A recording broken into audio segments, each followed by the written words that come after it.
Okay, mayong mudto na usab kinatong tanan Luzon, Visayas, Mindanao. Mayong mudto Philippines, mayong mudto world, mayong mudto universe. Ano na punta mga higala, din ang atong tulumanon sa kahanginan, CONA, Kati Kisses on Air. O ako lang gihapon kini inyong ubus nga alagad, Reverendo Padre Edwin Academia Acab. Abino adlaw na usab karon nga unsang tarong adlaw mga higala. Huwebes, ayan. Adlaw karon nga Huwebes mga higala, pizza, unsa man tarong pizza this 27. Ayan no, 27 ng mga higala no. Ug mga adlaw mauna ang adlaw sa paghukom. Dili na. Adlaw nga din among himuon mga higala ang amoa nga kanang Santa Cruzan diri sa Ayungon no kay nag Santa Cruzan gud gyapon mga higala bisan taon kung mamayor mo gid Santa Cruzan kay in honor malagi na ni Queen Helen o Reina Elena maging manusab ni Mama Mary sa bulan sa Mayo kini gitawag na Flores de Mayo. Pero tungod kay ang ato ba nga kuan kanang ang mga kinibitaw nga ato ang mga schedule dili man gyud mahaom kay kuan man kana ba nga ang mga bata no nga mao gyud pinakasentro sa kasaulugan sa Mayflower nagklase pa man gud mo na nga gi-adjust na lang namo ang kalikukan. So bason sunod tuig mga higala mamahimo na gini siyang Mayo no kay mura og sayo pa mang mo end mga Abril kuno mo end naman ang klase so Mayo kuana may chance nga Flores de Mayo na gyud. Ayan na ha. So karon Flores de Junio lang usa adili.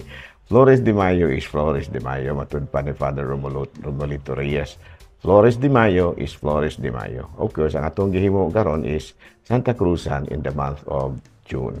Noon niya, nagkatikisim punta, panahon gihapon sa Junyo. Pero nag-offer gihapon tag mga bulan. Klaro ba? Nahala, no? Padayon kita mga higala sa ato ang mga buhatono ni ining kabuntuhon. Amoy do, ari kita manghigala sa ato ang Saint of the Day. Buhay ang atong Saint of the Day karon bisan og walay nangutana. Sigon diri sa ato ang listahan, June 27. No, ang ato karon nga santo mao si San Cirilo sa Alejandria, no? San Cirilo sa Alejandria. Sa ulog po nato karong adlaw mga higala, June 27 ang matud pa kining fiesta sa enhanced kanunay panabang, June 27. No, niya matud pa kini si San Cirilo sa Alejandria, obispo kini siya ug doktor sa simbahan. Unya fought heresies like Nestorianism which denied Mary as the Mother of God and many other heresies, and wrote commentary on the Gospel of John and Luke, treatise on dogmatic theology, and declared Doctor of the Church by Pope John the 13th in 1882. O niya ang feast day karong adlaw si San Cirilo. Sa ito pa, kinidaing Nestorianism, di-deny ni ini nga si Mama Mary mao ang inahan sa Dios. So muna nga naningkamot gyud in town kini si San Cirilo nga iyahag yung mapakigbatukan ug at makuan gyud ma-promote gyud nga si Mama Mary is the Mother of God. So karong adlaw gi sa ulog nato ang kapistahan ni Saint Cyril or Cirilo sa Alejandria. Nahala no may munto kanatong tanan mga higala. Ari kita sa ato ang CBCP News, Balitang Simbahan ni ining kabuntuhon. CBCP News, Caritas Philippines. CBCP News, ang obispo sa Birac, Catanduanes nga mao si Bishop Luisito Oxeniano na-install na isip obispo sa nasangpit nga diocese. Matud pa niya sa iyang pag-atiman sa mga tao, iya kining buhaton ubos sa diwa sa kaluoy ug aktibo nga partisipasyon sa mga tao. Active participation of the people. Muni iyahang mga matud pa iyahang mga plano sa iyahang pagdumalaw niya sa Diocese of Birac. O diya, gikan sa Vatican, Pope Francis, mahinangpon nga gisagup ang apila sa mga kababayan sa ira sa Ukraine nga nangandoy in taon sa kining kalinaw o sa panimuyo, no? Peaceful living, no man no. So luoy kay mga higala, no, ang mga kababayan sa Ukraine nga nangandoy in town og kalinaw sa panimuyo. Mao kadto mga higala, mga balitang simbahan ining kabuntuhon ug ari nakita wala lang sa tari ka mga higala ha. Kining jok ginagmay. Jok ginagmay kay wala ta ka formulate og mga higala. Ari lang gihapon kita sa atuang topic about sa may atong topic karon. Topic about Roman Catholicism, no? Unya ang nagkalain-lain nga mga kining pagtulunan nga kalabot sa Katolikong pagtuo, no? Katoliko Romano nga pagtuo. Nga usa sa mga gituuhan gid nato, no? Kay kinilaging simbahan nato lagi sa Mateo Kapitulo 18, versikulo 19 hangtod sa 20, o gisugo malagi ni Kristo, no, nga paghanto kamo sa tibuok kalibutan og tudloi sila og himuan sila nga akong mga tinun-an. Unya gidasyonan usab kini sa Mateo 16, Kapitulo 18 sa 20, kung sa inyong idili dinhi sa yuta, idili usab didto sa langit. Na unya ato pod nga mabasa sa ikaduhang sulat ni San Pablo ngadto sa Tesalonica Kapitulo 2, versikulo 15, no? Stand firm and hold fast to the tradition that you have received from us, either by word of mouth or by letter. No? Sa ato pa barugi, no? Barugi o puyi, no? Ang mga pagtulon na ang mga among gibiling kaninyo, pinaagi ba sa pulong o sa wali? Pinaagi ba sa wali o sa sulat? No? So muna nga nanudlo gyud ang mga apostoles ngadto sa mga katawhan. Nya usa sa mga gitudlo sa mga pagtulunan nga atong nadawat sa mga nahauna kanato, mga tradisyon, mao gyud kining matud pa kining fiesta celebration. Kay sa Pilipinas, usa gyud sa mga pinakaimportante kayo nga selebrasyon sa ato ang nasod, sa mga kalungsuran, sa mga syudad o mga probinsya o mga barangay, kini yung gitawag natong tinuig nga pagsaulog sa fiesta. No, gani doon ay mga nangutana, biblical ba guning fiesta pa? Biblical na. No, doon natin mabasa sa Leviticus Kapitulo 23, versikulo 4 doon sa 8, kabahin ining gitawag natong kapistahan sa pagsaylo ug sa paan nga balay patubo. No, muna na din na sa kapistahan na ini sa Leviticus Kapitulo 23, versikulo 4 sa 8. Unya, sa Leviticus Kapitulo 25, versikulo 23 hangtod sa 25, gisaulog usab nato ang kapistahan sa trompeta. Na unya, sa Números Kapitulo 22, Kapitulo 20, siguro to rin. Kapitulo 20, sa pahatong may gala ka masipyata. Kapitulo 29, versikulo 12 hangtod sa 20, no?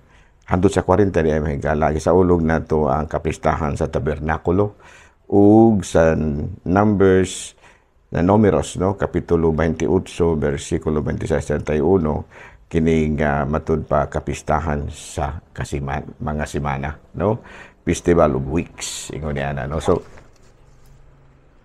kung ato yung tanawon sa ato ang pagtulunan nga nadawat gikan sa mga Hudiyo, gisaulog yun nila kining gitawag natong mga kapistahan.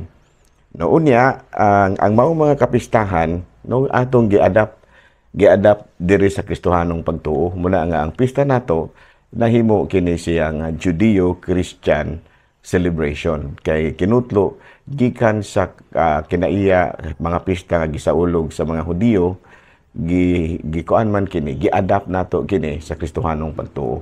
Muna nga ang kapistahan diri sa Pilipinas nahimo kini nga Judeo-Christian tradition, meaning gikan sa mga Hudiyo, gi-adapt nato diri sa Pilipinas. Nakasapay nagtudloan kay historical man lagi ni ang mga Spanish missionaries, no? Kay matud pa nila sa ilahang pagpanudlo aron ma-Christianize gyud ta, ilang gipangkamutan nga sayon kay masabtan sa mga Pilipino ang kapistahan. So muna nga nahimo nga bihikulo or pamaagi sa pagpanudlo ang kapistahan aron nga masabtan sa mga tao ang matud pa pagtulunan ni Kristo. Kay naamong gud sa kapistahan mahigala ang pagpakaon sa isig kaingon, kanunay pag-ampo, paghalad og mga pag-ampo ngadto sa Dios, ingon niya no, pagpasalamat sa mga santos o paghimo og mga kalihukan. No, apil na ni ana mahigala sa tradisyon sa kapistahan mao ang Pasko ug ang Semana Santa. Ingon niya no.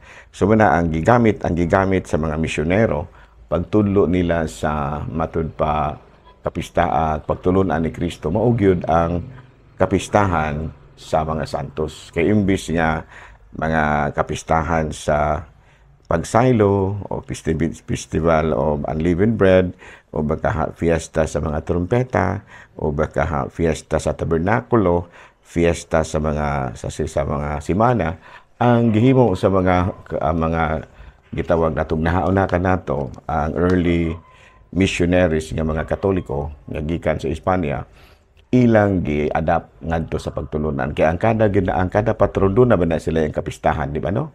Na may mga pista ang mga santos, no? Doon ay mga important saints ang kada santos nga madeklara nga usa ka santo, doon na gina siya adlaw nga gitakda aron mahimo niyang kapistahan. Ug mao kanay gi-adapt sa mga mga katsila unya ang kada lungsod o mga barangay doon nagitagsa-tagsa ka mga patron o mga religious nga matud pa kalihukan, religious commemoration in honor sa pagtuong Katoliko. No? So muna nga gi-adapt ang kapistahan. So pangutana, may katungod ba ang mga Spanish missionaries paghimo ni of course na no kay matud pa diri ug tudloi sila no sa Mateo kapitulo 18 bersikulo 19 sa 20 nagkanaon man si Kristo ug tudloi sila na unya kay mao may nakita sa mga misyonero nga mga katsila nga ingon ni ani ang gamiton nga pamaagi aron daling masabtan ang pagtulunan ni Kristo. Muna nga gitudlo nila ang Kristyanismo usa sa mga gigamit nila nga behikulo mao gyud kapistahan, kining kapistahan. Pagtulunan unya pangutana no may katungod ba ang mga Spanish missionaries? Of course, aduna. Kaya na may giingon si Kristo nga doon sa mga apostoles, unsay inyong idili dinhi sa yuta, idili usab dito sa langit. Ug unsay inyong itugot dinhi sa yuta, itugot usab dito sa langit. Nya dugay naman pero nagpabilin gyapon kini nga buhi, kini mao nato nga tradisyon. Tungod laki kay niingon man si San Pablo, stand firm and hold on to the tradition which you have received from us. And of course, in either by form of letter or either by word of mouth or by letter. Muna no, so muna nga ang atong mga pagtulunan historical mangud ni. Dili ba niingon nga pareho sa mga laing relihiyon nga Biblia ra gyud ang ilahang nahibaw-an. Ato dili. Kay doon naman tayo direct connection ngadto sa mga apostoles pinaagi sa atong mga kaparian, pinaagi sa mga kaobispuhan ug pinaagi sa mga Katolik kini mga apostoles nga nagagikan usab ngadto kang Kristo. Gani matud na si Kristo mismo niingon nga bisag wala nako, you can formulate your own teachings. Kay no naman siya giingon nga kung unsa inyong idili dinhi sa yuta, idili usab dito sa langit. So you can also formulate your own teachings kung wala nako. Ug muna kanay gitamod natong mga Katoliko nga usa kining mga Roman Catholics nga usa sa mga pagtulunan nga gihimo gyud alang kanato mao gyud kining kapistahan sa mga kabarangayan, mga kalungsuran, mga syudad o mga probinsya. Klaro ba? So dunay mo ingon nga mga laing relihiyon na abas Biblia o daghan kay ng pista nga gisaulog sa Biblia. Although nga diri sa ato sa Christian world gi-adapt na lang nato. Diri sa Pilipinas gi-adapt nato ang mga fiesta sa mga Hudiyo diri sa ato ang nasod sa Christian world. Muna nga, as Catholic, kita mga Katoliko, we have Judeo-Christian tradition. Kaya minana mong gina. Kaya nga naman, gitamod man po nato ang Old Testament. Gitamod po nato ang New Testament. So, makonsidera kita nga usa ka relihiyon nga nagtamod sa Jewish and Christian tradition. So, Jewish and Christian tradition. Nga naman, tungod kay gitawod man po nato ang gitawag natong mga pagtulunan sa kining daang kasabutan, Old Testament. Unya gitahod po nato ang mga pagtulunan nga makutlo nato sa New Testament. Muna nga kita mismo by nature we adapt the Jewish Christian tradition. Usa na ni ana nga gi-adapt nato ang Jewish tradition atong gihimo nga Christian tradition mao gyud kining kabahin sa fiesta. Diin ang mga kapistahan sa mga santo mao'y atong giadap aron mamahimong kapistahan usab sa atong pilit sa atong tagsa-tagsa ka mga lugar. Unya ni saler ba? Ni saler. Pero doon na mga laing relihiyon nga dili ko sila gyud mo adap ani kay wala ko ni Biblia o inyo sana pero alang ka namom mga Katoliko naa gini sa Biblia, no? Akong balikon sa kanang gitawag na tuog Leviticus Kapitulo 23, versikulo 8, 4 sa 8, ang kapistahan sa pagsaylo, o kapistahan sa pan nga walay patubo, o yung manusab kapistahan sa mga trumpeta, no? Katubi itong gigamit sa mga Hudiyo pagpukaw na sa mga apostoles o pag-ila, no?